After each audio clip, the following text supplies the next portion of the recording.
Hi guys, and welcome to my channel Live Sweet. My name is Olivia, and on this channel we're going to be working with decorated cookies. We're going to be decorating some cupcakes. I found a few things around that I'd like to unbox, and we're going to see how it compares to actual bakery versions. So for today, our first cookie that we're going to decorate is going to be a sweater cookie. So here we go. So starting off with our sweater shape, we're going to take our stiff purple royal icing and begin to outline the sweater shape. Now for this, I'm not exactly going to completely follow the exact outline. I'm going to take the cuffs and actually pull them in a little bit and then follow the rest of the cookie outline. I decided I wanted to give the cuffs just a little bit more definition, and I wanted to make the collar slightly different from the rest of the sweater. Now after all this is done, I'm going to let it dry for a few minutes, and then we're going to come back in with more icing to fill in those cuffs and the collar. By letting it dry just a bit between the main body of the sweater and the cuffs and neckline, you're going to see more definition. You're going to want to go back through with a scribe tool or a toothpick and make sure everything is filled in and all your air bubbles are popped. Now, working on flooding the actual body of the sweater, I like to go around and fill in the complete outline just to help with drying.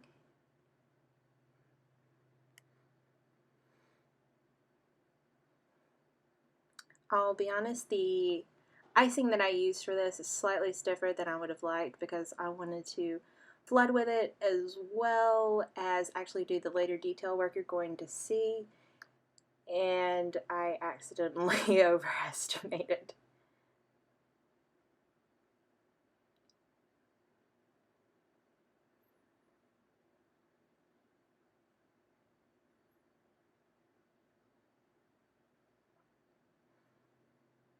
So now I'm just going to pick up the cookie and I'm going to give it a good shake just to try and even everything out. You can go back in with a toothpick or, like I said, a scribe tool just to make sure everything is smooth and that all air bubbles are popped, just to give your icing the most smooth look possible.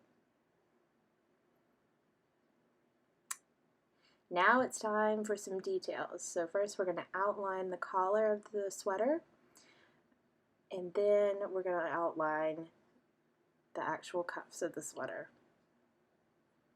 Now I'm going to add some extra lines in there to make it look like ribbing on both the collars and the cuffs.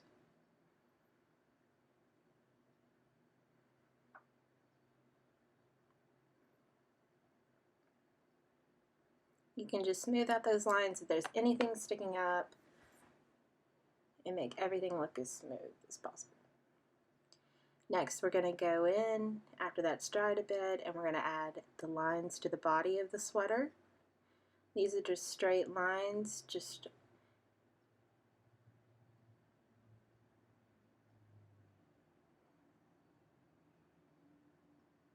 I find it easier to start in the body and then go to the arms just to get my idea of how much room I'm going to need for spacing.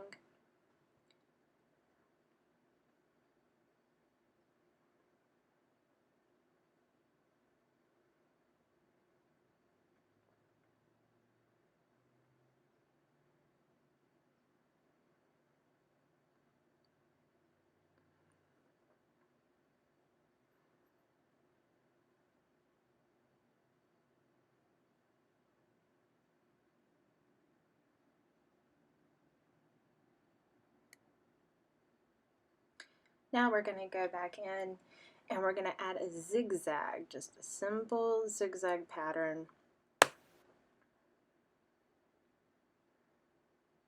This will be the start of kind of like the cross pieces that you see on a sweater.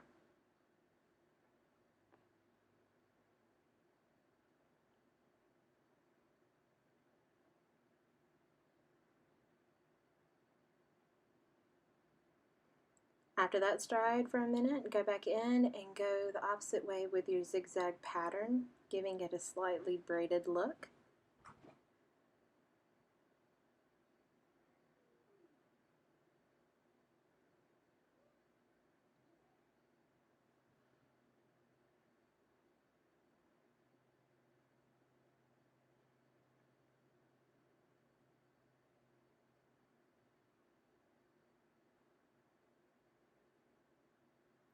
And now we're going to add lines in between those large designs.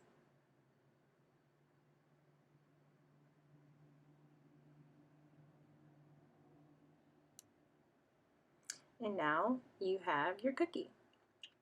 This is slightly more complex. You can actually be more complex or more simplistic. So I hope you enjoyed that video. If you did, hit the like button below. In the description box, we've left the links to 2 recipes. One is our basic sugar cookie, and the other is our basic royal icing recipe. And we've also left the links to the products that I used in the video, so you can try and follow this tutorial completely. Now, for this series, we're going to be posting on Wednesdays and Saturdays, so if you want to see more videos, make sure you subscribe.